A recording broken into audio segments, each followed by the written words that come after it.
Cemas saat bersosialisasi seringkali membuat kita merasa terasing dan tidak nyaman.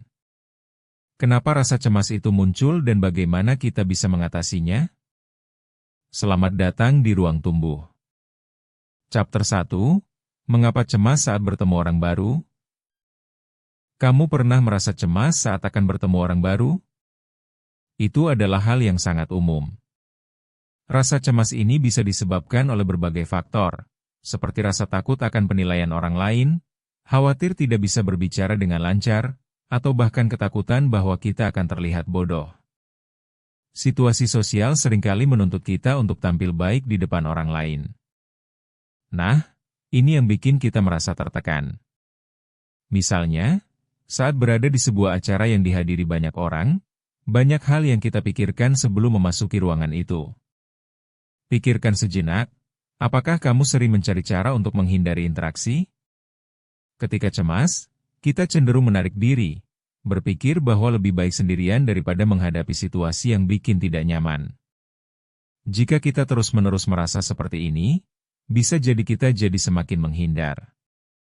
Siklus ini perlu dipecahkan, agar kita bisa lebih menikmati waktu kita dengan orang lain. Menghadapi ketakutan ini bisa jadi langkah pertama menuju interaksi yang lebih menyenangkan. Chapter 2, Faktor Penyebab Kecemasan Sosial. Ada banyak faktor yang bisa menyebabkan kecemasan sosial. Salah satunya adalah pengalaman buruk di masa lalu. Mungkin kamu pernah mengalami situasi di mana kamu merasa ditertawakan atau diabaikan saat berbicara di depan publik. Pengalaman seperti ini bisa meninggalkan bekas yang mendalam dan membuat kamu takut untuk berinteraksi lagi, menciptakan anggapan bahwa setiap interaksi akan berakhir dengan cara yang sama. Selain itu, lingkungan juga sangat berperan dalam perkembangan kecemasan. Jika kamu tumbuh dalam keluarga yang sangat kritis, besar kemungkinan kamu akan lebih cenderung merasa cemas saat harus bersosialisasi. Begitu juga dengan lingkungan sekolah atau tempat kerja yang mendukung. Kecemasan sosial bukan berarti kamu lemah. Faktanya banyak orang, bahkan yang terlihat sangat percaya diri, juga mengalami hal yang sama. Mengenali penyebab kecemasanmu adalah langkah pertama untuk menghadapi dan mengurangi rasa cemas tersebut. Chapter 3, Mengidentifikasi Gejala Kecemasan. Gejala kecemasan sosial bisa bervariasi dari orang ke orang. Mungkin di antara kamu ada yang merasa detak jantung meningkat, tangan berkeringat, atau bahkan merasa mual saat menghadapi situasi sosial.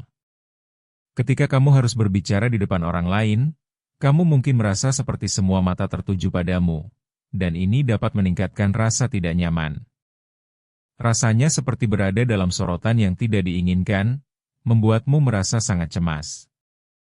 Ini adalah reaksi yang wajar, tetapi bisa sangat mengganggu jika tidak ditangani dengan baik. Mencoba mengenali gejala-gejala ini penting agar kamu bisa lebih memahami kapan kecemasan mulai muncul dan bagaimana cara mengatasinya. Ingat, tidak ada yang ingin merasa cemas, dan mengetahui bahwa ada dukungan dan bantuan di luar sana sangatlah penting. Chapter 4, Cara Mengatasi Kecemasan Sosial. Mengatasi kecemasan sosial tidak harus sulit dan bisa dilakukan dengan beberapa langkah sederhana. Pertama, cobalah untuk berlatih pernapasan dalam. Ambil napas dalam-dalam, tahan sejenak, dan hembuskan perlahan. Ini bisa membantu menenangkan pikiranmu dan membuatnya lebih fokus. Kedua, persiapkan dirimu sebelum menghadiri acara sosial. Rencanakan beberapa topik pembicaraan atau pertanyaan yang bisa kamu ajukan untuk membantu memudahkan interaksi. Ketiga, mulailah dengan interaksi kecil. Cobalah untuk berbicara dengan satu orang terlebih dahulu sebelum beralih ke kelompok yang lebih besar. Cara ini bisa membuatmu lebih nyaman dan memberikan kepercayaan diri yang lebih saat memperluas percakapanmu. Akhirnya, ingatlah bahwa tidak ada yang sempurna dalam bersosialisasi. Setiap orang memiliki kecemasan mereka sendiri, dan itu adalah hal yang wajar dalam interaksi sosial. Chapter 5, Membangun Kepercayaan Diri. Membangun kepercayaan diri adalah proses yang berlangsung secara bertahap dan membutuhkan waktu. Mulailah dengan mengenali kelebihan dirimu. Luangkan waktu untuk menulis hal-hal positif yang kamu miliki dan ingatkan dirimu akan pencapaianmu ketika perasaan cemas datang menghampiri. Berbicara dengan teman atau orang terdekat tentang perasaanmu juga sangat membantu karena mereka dapat memberikan perspektif yang berbeda dan positif mengenai dirimu. Dukungan sosial sangat penting, karena bisa membuatmu merasa lebih terhubung dan kurang sendirian dalam perasaan yang kamu alami. Akhirnya, cobalah untuk tidak terlalu keras pada dirimu sendiri. Semua orang mengalami rasa cemas dari waktu ke waktu, dan kunci utamanya adalah bagaimana kita meresponsnya. Dengan memahami dirimu lebih baik dan berusaha untuk terus bertumbuh, kamu akan menemukan bahwa bersosialisasi bisa menjadi pengalaman yang lebih menyenangkan dan mengasyikkan. Jangan ragu untuk ikut berdiskusi lebih lanjut di ruang tumbuh. Bertumbuh itu proses, bukan lomba.